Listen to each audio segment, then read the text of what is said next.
time for our next session, and we have an amazing panel ready to present about leveraging technology to optimize ROI, using data and tech to make savvy real estate decisions.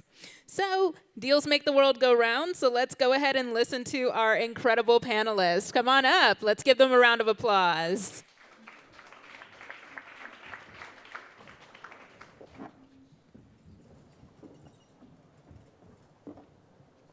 Good afternoon. Uncomfortable sitting. And now I can't see the core of the room. I'm going to stand for a second. Welcome, everybody. We got an all-star panel here. I'll sort of blend a little bit of what Michael just said and talk about the fact that Michael's looking at ways to kind of improve ESG initiatives to then create value and therefore, create value for their investors on buying low, selling high through those programs. And I think this panel and the way in which each of these folks works with their daily companies, they're also trying to figure out how to create value, but through different sort of technologies. There's a lot of data out there. There's a ton of technology out there. As you walk around the room and as you walk around sort of this conference, you can see that firsthand.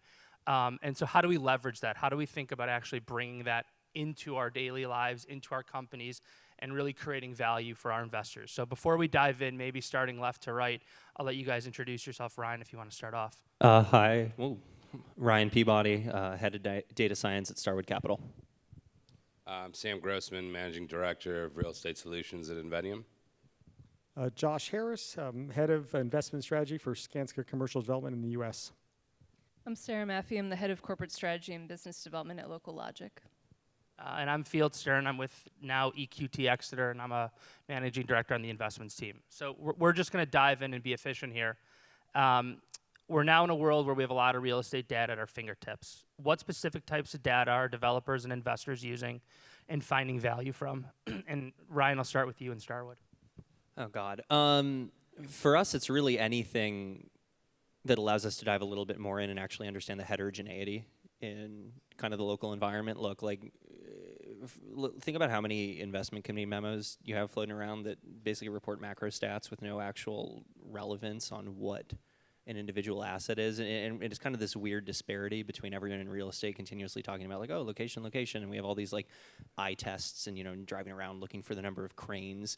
But then when it actually comes to traditional approaches to data, we often just rely on macro level MSA stats that span 4 states if you're in the right area. So I would say that's kind of one of our number one strategies, at least internally, is trying to get more fine-grained continuously in both space and time.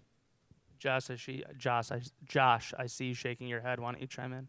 Yeah, when investment and certainly, development decisions, you got to think about it. We're buying a piece of land.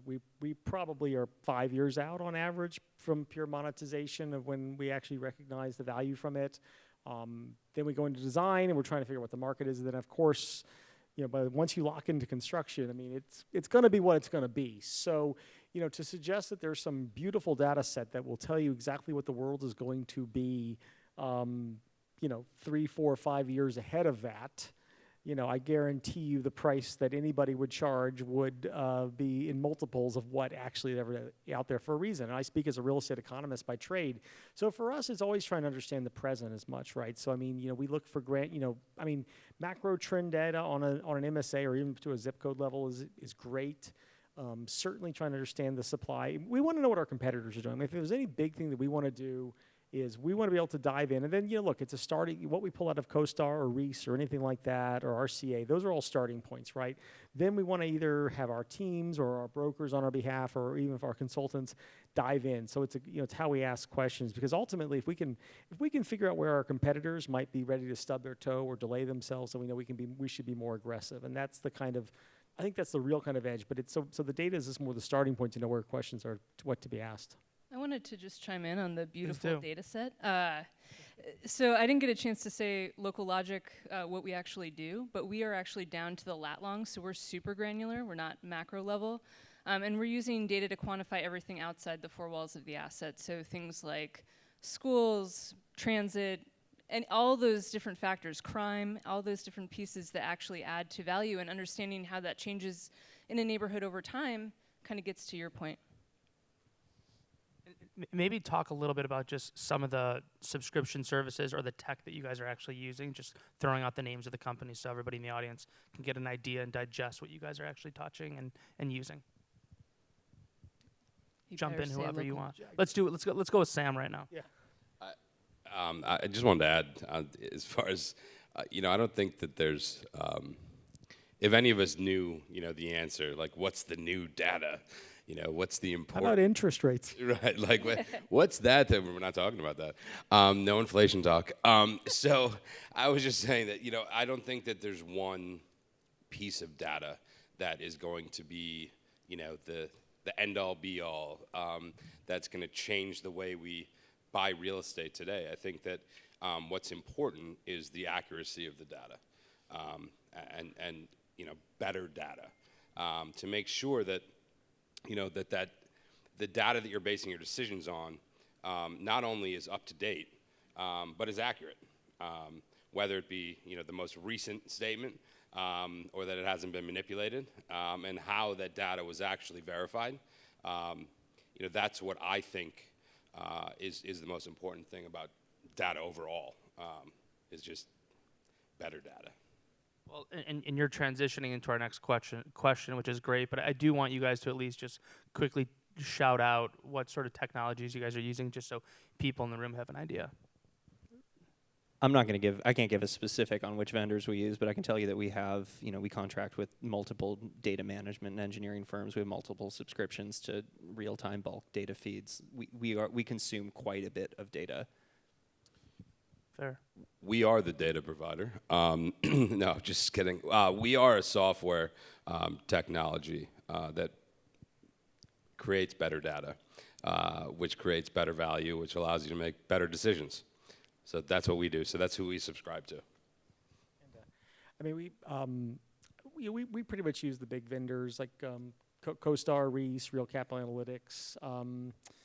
We'll pick up some smaller. I don't know if I want to disclose some of the other. We will do some experimental data sorts sometimes with like social media type data. We've never really found any value. I think in we call it the cell phone type data. I mean, that looks cool, but I just don't know how I'd make a decision with it. So things we do sometimes we'll pilot with smaller data sets in an individual local market. And, the truth be told for us, it's just, does it actually help us make a decision or not? And that's usually, believe it or not, if you're a developer, that actually limits what's actually interesting and useful. If you were a retailer, you were citing in on a sort of an immediate tenancy type of plan, or you're making decisions like for operating an apartment, you actually would probably you get a lot more value from all the real-time data. I'm going to agree with Sam and say that we're an insights provider as well.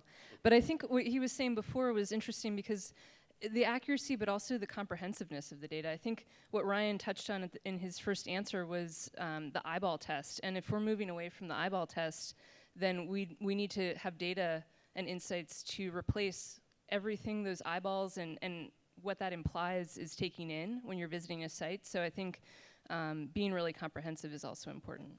I don't think it'll ever be replaced, though. I think it's augmented. I mean, if you want to talk about new supply, like it's one thing to drive around and see 4 cranes, but then it's another to put that in terms of an actual historical context. Like, is that a lot for the area? How does that compare to your actual growth in jobs and household formation? Yep. I just have to say, my background training, I have a PhD in finance. I have a lot more data analytics. Back it was just called econometrics, not data science, which I've learned is the same thing from anybody in the fields. And one of the most important things anyone actually trying to do research, and I say this knowing that there's a lot of people in this room who probably work for data providers, data vendors, is the ease of which you can recover, extract the historical trend line data, right? Like a single data point for this is what it is in July of 2022, cool. But if I can't compare it against July of 2021, 2020, or May of 22, right, I can't do nearly as much with it. Yeah, I think in today's world, what we've come to want and need, at least we think we do, is the news and the data right away when we want it, how we want it. And it's important in real estate, at least I feel, as a real estate developer by trade. Definitely don't have a PhD in economics, whatever he said. But you never can lose the element of human touch. You never can lose the gut feeling. There are plenty, in a multi-trillion-dollar market, there's still that percentage of mom and pop developers that I guarantee you they're not subscribing to the CoStars of the world. I don't subscribe to the CoStars of the world because I like accurate data. But I think that the most important thing is that technology is not going to replace decisions. Technology is going to enhance the data and the efficiency in which decisions are made.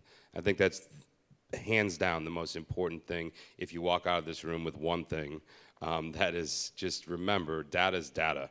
It's what you do with it that matters. I mean, Sam, you're talking a little bit about our investment strategy, so I'm starting to get uncomfortable targeting mom and pops that don't use this stuff.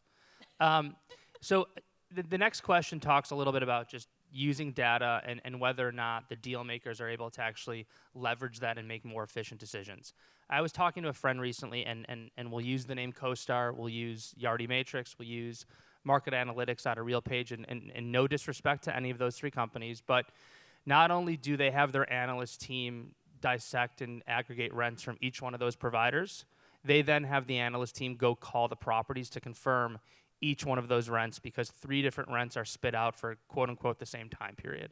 So when we think about the ability to not have to call properties to create a market survey for the investment memos that Starwood's putting around, what data is actually being leveraged to sort of make better decisions quickly, or is none? First of all, I meant no offense. I'm a mom and pop developer too. Perfect. Yeah, we're good. I think that example you just brought up is exactly why I made the statement. These companies have actually in their books, their employee handbooks, it's a 3-call process. And if they don't pick up on the 3 calls, a number gets written in and it gets moved on to the next asset. So I think companies that are actually still doing these calls themselves, the process at which you just said, is the only way to verify those services if you are dependent on them. Again, I just think that the efficiencies that you can create throughout the process, removing the friction of the processes. So whether that is, going through the due diligence process and be able to, collect the due diligence package in one click, to actually utilize the data that's involved inside that due diligence deal room, to have it linked so that you can easily click through and see whatever detail you want, as granular as you want, versus downloading 17 PDFs, 45 Excel spreadsheets, and then having your analyst manually plug those things in to what your proprietary model is. That's not efficient. And the problem is that in a very efficient time, you need to be faster, you need to be better if you're going to want to acquire deals in the marketplace right now. So how do you become better, faster without making a mistake? That's all through the process of accurate data the first time, and using technology to help make the process more efficient, the administrative process, not the decision. Again, you're not replacing that decision. I think that it also depends on what asset class we're talking about. Like with SFR, if something hits the MLS, you've got to be ready to make a decision in like less than 14 minutes. So you need to have done a lot of due diligence, a lot of data analytics beforehand to be able to understand if you should do that deal immediately. And I think that goes beyond just knowing if rents are accurate. It really involves like digging into your portfolio and understanding, the location characteristics and all the internal operations data that you understand better than anybody else, hopefully, and connecting the dots and being able to make better decisions. Ryan, I want to hear from you. You're representing Starwood, who's one of the largest buyers in the country. Without sharing trade secrets, there's got to be ways in which your team is leveraging some sort of information to make decisions quickly. It's really hard. I mean, it's every obstacle that you guys just talked about is hard. I would say for us, it's more the ability, rather than on an individual deal by deal basis, having the ability to move fast. It's not like we have some like algorithmic thing that values every apartment and we just spit it. We don't have that. But what we try to do a lot faster is get detect changes at a national level, get conviction in specific geographies across the country a lot faster, so we can consider more places at once, consider more asset classes at once ahead of time. So when we have something come across our desks, we know when it's actually worth the effort, rather than making that specific ladder process a lot more efficient. We just haven't spent as much time there. I would add, like, so, I mean, we don't, compared to Starwood, we probably are analyzing maybe 1% of the deals, right? I mean, by number volume, just because, you know, if we have 14 active projects across our currently 5 markets, and we're in the middle of new market evaluation, right? We may have desires to double that, but that's still only 28, right? So, I mean, for us, the sites we look at are very much location quality first, and that's, I mean, look, it's by the lake, right by downtown. You don't, Google Maps is the extent that you probably need to verify what you thought, as long as you've identified the parcel correctly. But, but to do that, you know, for us, a lot of it comes down to understanding the broad macro trends, because at least if you're in development, you believe, or certainly if you're in any urban environment, that you somewhat are a placemaker. You are setting the rents, right? Your quality will become, you're going to, you know, what's the highest comp of rent? Great. How do I beat it by 30%, right? And that's totally doable, if assuming that the other best comp isn't like some spaceship thing that is, you know, way overbuilt to itself, which happens from time to time. So, you know, and it's funny, I'll get into this sort of debate with some of our project teams when they're evaluating. They'll complain about the accuracy of a data or something, like, you know, like the reality is, it doesn't matter. The rounding error, and this is sometimes, like, you know, in most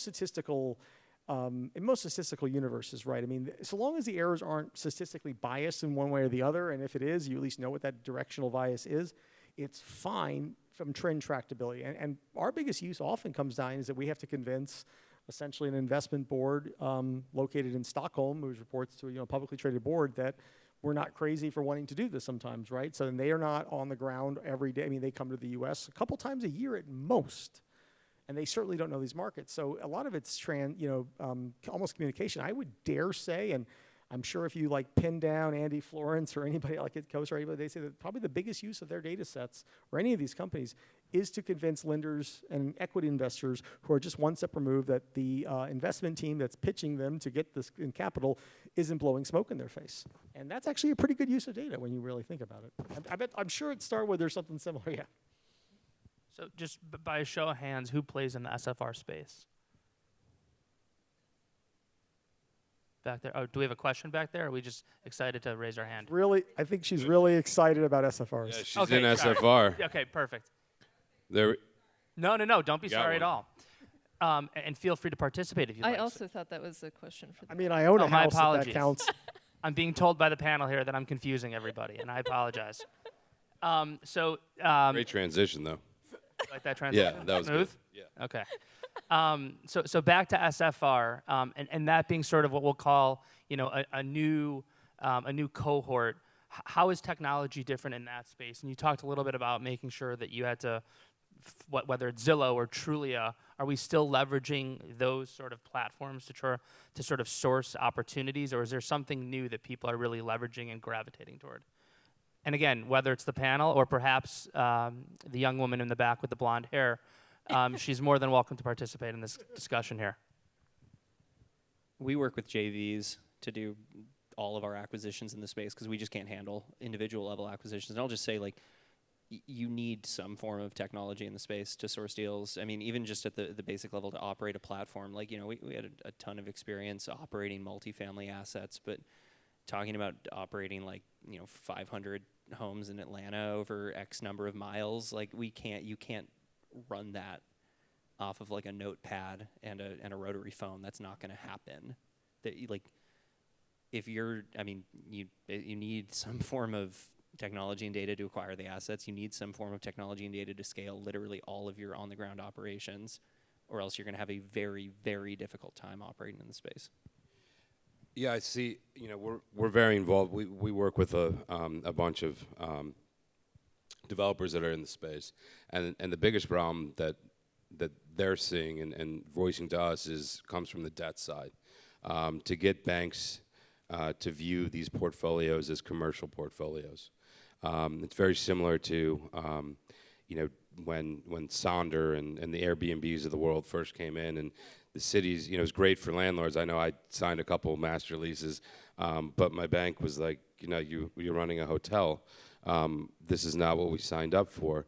So at that time, I kind of wish I had our platform then, because you need to look at these portfolios as multifamily, just the same way they are. And the first lenders that really adopt this, and that's what we're working with right now with our clients that are in that space, is really putting together the documentation and the data the proper way so that those lenders can roll out a debt program not different than a multifamily. It's fine to have rates being a little bit different. Obviously, there's a lot more moving pieces, but that's where right now we're trying to use technology to help them out.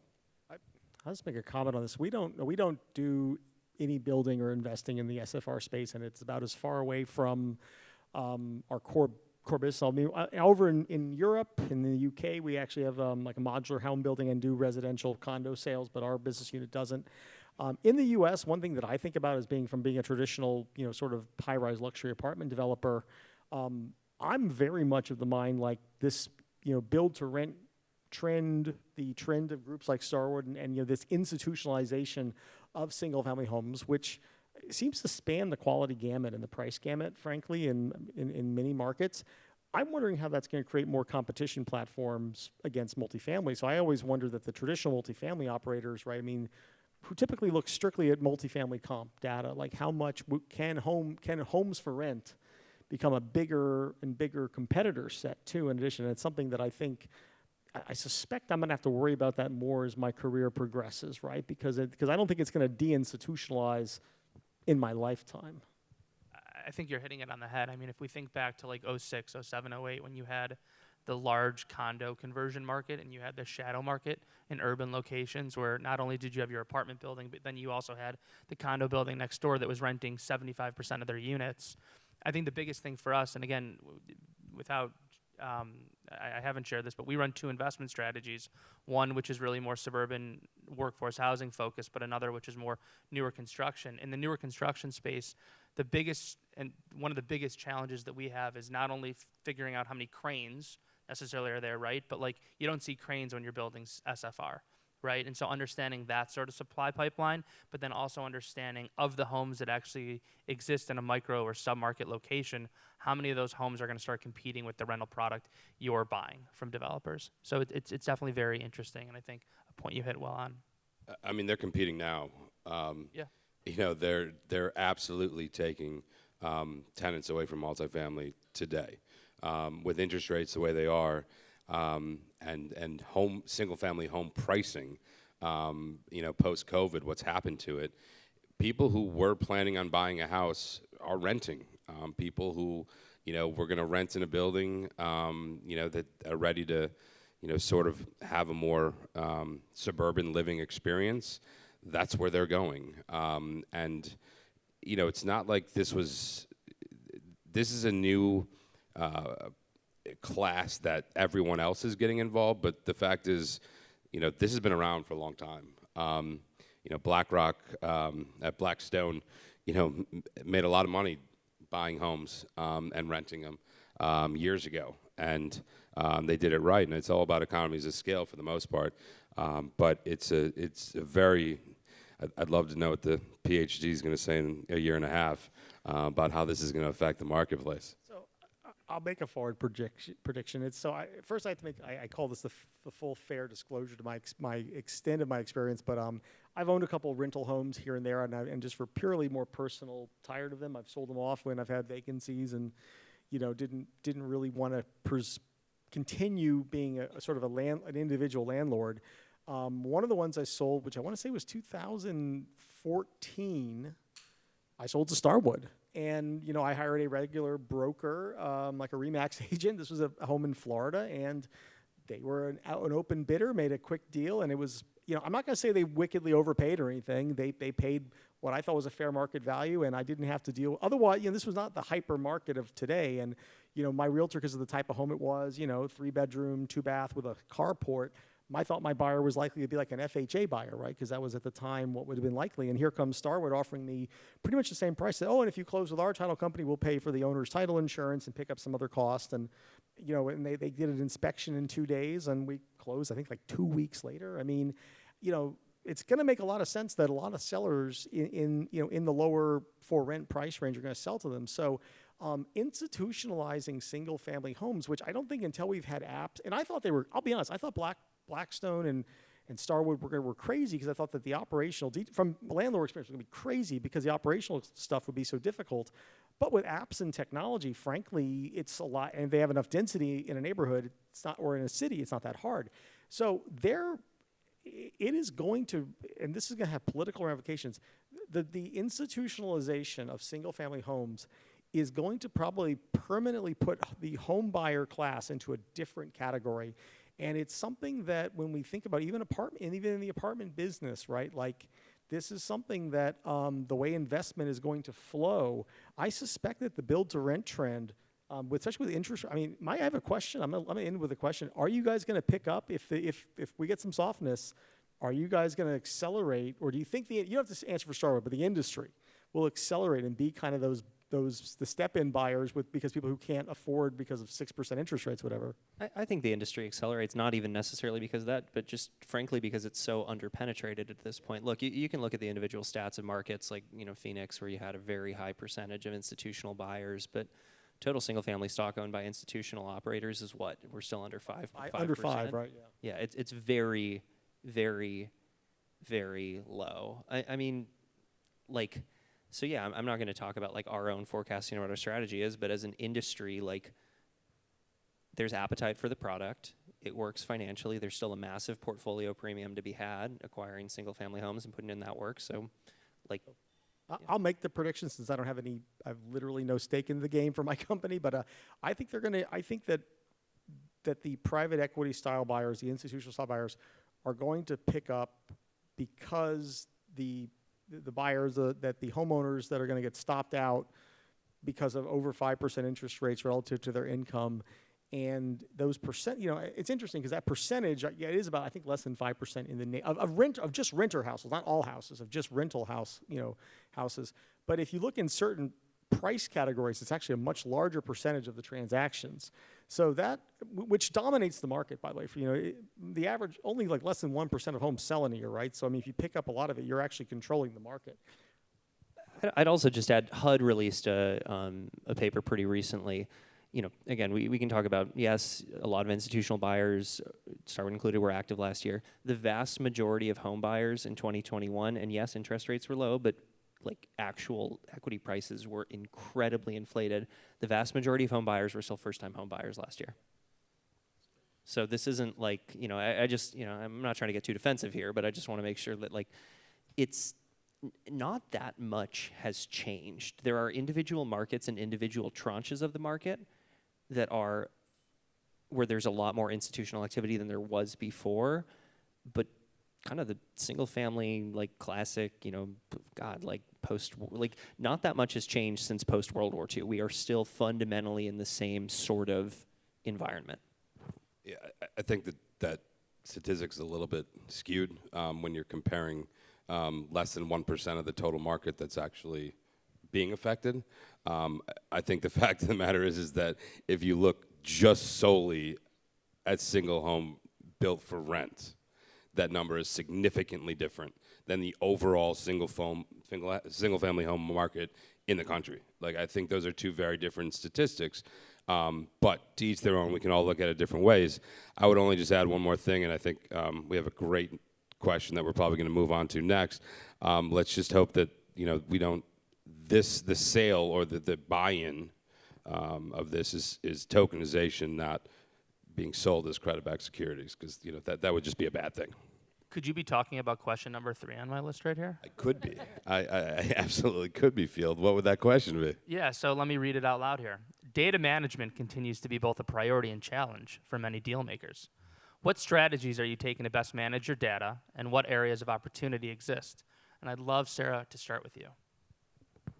Can you I repeat? really hope this applies to you. I think we're gonna, he's been waiting for this. I'm gonna let him No, go first. honestly, I did not know that was the next question. I was really just trying to move on so we got to all the questions. Well, let's do a different question because this is way too self-serving. Okay. Leave him hanging. Okay, fine. I'll answer the question. So, our platform is the better version of data management. But again, I did not know this question was the next one. Funny, I got an email from Sam actually with the list of questions, but no big deal. No big Just deal. kidding. That's why I'm here. No, just kidding. So at Inveniam, what we do is we help the data management flow. We remove the friction from the data management side, both on the onboarding side and the valuation side. We think it's just better data, which creates better value, which allows you to make better decisions because we automate a lot of what the administrative tasks are. So, for example, financials, the upload, download, pass it to asset management, pass it to the valuation department, wait till Altus brings it back to you as a formal appraisal, and then it goes through 3 other divisions. We do that all with one click of a button. We provide real-time valuations, as well as allow you to access your data how you want it, when you want it, where you want it. How was that, Field? Thought that was excellent. Okay, actually. thank you. Josh, anything? We're a publicly traded company based out of Stockholm. So, I mean, when it comes to data reporting, I mean, accounting that goes through IFRS rules that's being audited. We have to roll up, standardize, and I mean, I think one of the interesting internal discussions is, we sort of have to translate U.S. real estate business into Swedish standardized business for a company that really is primarily a construction company at its core. So it creates interesting little debates and discussions. And oh, by the way, IFRS accounting is less understood than GAAP accounting and impacts us in weird ways. So like our world of it is based on, and because we're European, also GDPR, the data protection, all these rules apply. So, we have this huge infrastructure of people, and I don't even know what money is spent because we have to be compliant and on top of this. So, it's something that we can't, I guess the bottom line is we can't live with, we have to have those systems. I'll tell you, I'm not the best person to probably tell you what we do exactly, but I will tell you that even when I onboard like a data vendor or something pretty simple, I will likely be getting asked questions about like, are we, and the silly, you may find this a bit silly, but like, if we're getting apartment data, they will wonder, well, do you actually know the names and the addresses and phone numbers and social security people in the apartments?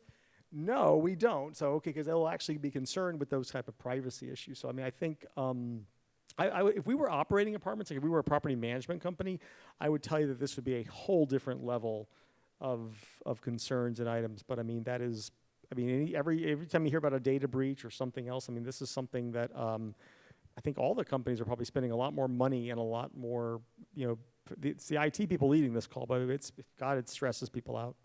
Yeah, and I can tell you firsthand because we do have a residential arm that's a property management business. The sensitivity around rent rolls and the fact that there's been a huge trend to go from true hard files in an office to residential electronic files. And the amount of acquisitions that we've had over however many years, right, and that being stored online, it's become a lot more of an initiative to make sure that it's, in a location that only X amount of people have and no one can accidentally access it or share it or move it around. So it's a huge push when you actually think about that sort of data. And if you anchor it to the blockchain, it's even more secure. So we could do that for you too, Field. That's very kind of you. Thank you. You're welcome. So let's talk about that then. What role does blockchain technology play, Sam? Because I'll be honest with you, I actually had to Google blockchain technology. I really don't understand it.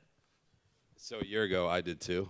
I didn't know what blockchain was, and I still couldn't explain it more than how I'm going to explain it right now, in that it's probably just one of the most secure ways that you can anchor data, because you're not actually, you're linking. What you're doing is when you anchor data to the blockchain, what you're doing is a process called credentialing, which creates a unique checksum, which is basically like a serial number for a document. And then that hash goes on the blockchain. And what that hash actually is a link to that document wherever it's being stored. So, and a data token is created to actually hold the data itself. So when you're talking about tokenization or you're talking about security, the blockchain is just the security, the way that we feel and most people feel is the most secure place to hold that data, especially when you're talking about whether it's operating agreements that have social security numbers on it, rent rolls that have people's names on it, tenant applications which have social security numbers, addresses, phone numbers. This is information that needs to be secure. And yes, as we move to become more efficient, everyone wants to digitalize these things, and I'm all for that. But I would say you need to add that, anchoring to the blockchain from a security standpoint. So just being mindful of time here, Sara, let's talk about just value creation from this technology and how much you're actually seeing it by literally, sort of implementing it in your processes. Can you actually quantify how much you're actually leveraging from it? Well, we're not the ones making the investments, but we're augmenting those acquisitions decisions. And I think that what we're seeing is really, when you are augmenting that gut feel on location, for example, you're able to really lower your risk in understanding what's going to happen in the future, what's happened historically, what's happened contextually when you're looking at a larger geographic area, down to that lat long, just putting that in some sort of relative understanding. And so I think it's really about using data, especially right now when things are changing so quickly and there's a lot of uncertainty. I think that, even just a few months ago, I've had a multifamily developer tell me recently that he was told by his board, if you had been implementing more data and tech over the last year, we wouldn't have made as much money because it would have slowed us down, which was kind of horrifying to hear. But I think that now that we're, in a time when it's almost going to become unacceptable not to use data to actually back up these decisions, and maybe we have a moment to slow down and say, okay, it's riskier, or there's potentially more opportunity, and there's an opportunity here to actually consider some of the data and tech that we had not had a moment to digest or think about earlier. And I think that that's a window that we're entering right now. Yeah, I'll make Chime in, please. Yeah, and then we're going to go to a lightning round after so this. I'll try to make this brief. I think a lot of people, certainly when you read the brochures of data and data applications, especially when you hear like AI and stuff like that, but it's like, it's just discovering something that you never would have discovered in Insight. And yeah, like Amazon can do that. If you bought this item, they can figure out that you might buy this completely unrelated item or something like that clearly AI can do that probably no human would have done in an efficient manner. In real estate, it's not that complex. I think the more appropriate analogy, and I think this is kind of what Sara just said, is that data has become, and data analytics is really almost like insurance, right? What is the value of the fire insurance that you purchased when the building didn't burn down? Well, it's not wasted money, right? You wouldn't have had a loan, you wouldn't have investors, you wouldn't have done the deal but for that. And I think it's understanding and giving confidence to decision makers and investors, especially when there is deficits of trust between outside equity, outside lenders. So a lot of it is verifying that you're monitoring what you're doing, and it's really more, I think it's more risk control, risk mitigation than it is that, and it will help us understand new stuff and maybe understand a new deal, but I don't think that's the framework to think about that front. So I want to end, because I think we're just about out of time, with sort of two quick questions, and it's a simple yes or no that I'm looking for here. And so the first question relates to Microsoft Excel, and I'll start, Ryan, with you. Do you ever think your team will be in a position where you go away from using an Excel-based underwriting model to something that is more web interface focused? In all likelihood, no. Okay. Sam, would your clients ever go away from that? Yes or no? Yes. Josh? Highly unlikely. Sara? Can we go to Google Sheets? All right, and the last question that I want to ask you guys, and sort of tie it really to the first sort of comment, and I think Sam, or maybe you or Ryan mentioned this, but like a lot of buying real estate ultimately is relying on your gut, and you can never sort of replace the way your gut thinks and feels about a piece of real estate or an investment. So do you ever see any company literally buying real estate without actually having eyes on it? at some point in the future? Like physically seeing the real estate. Ryan.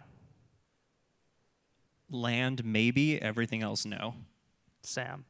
Yeah, I mean, it's happening right now. So, yes, absolutely. I mean, I think single tenant. Yes or no? Some things, yes. Certain things, yes. Yes. Sarah? Yes, it's already happening with SFR, and it will start moving into multifamily. Well, thank you guys very much. I apologize for the confusion earlier back in the corner. RETCON, thank you guys for having all of us, and thank you all for standing up here with us. Thank you. Actually, we have just a couple minutes still if we'd like to do any questions, if there are any questions from the audience, or if we'd like to have our friend come up and present, since she's part of the panel.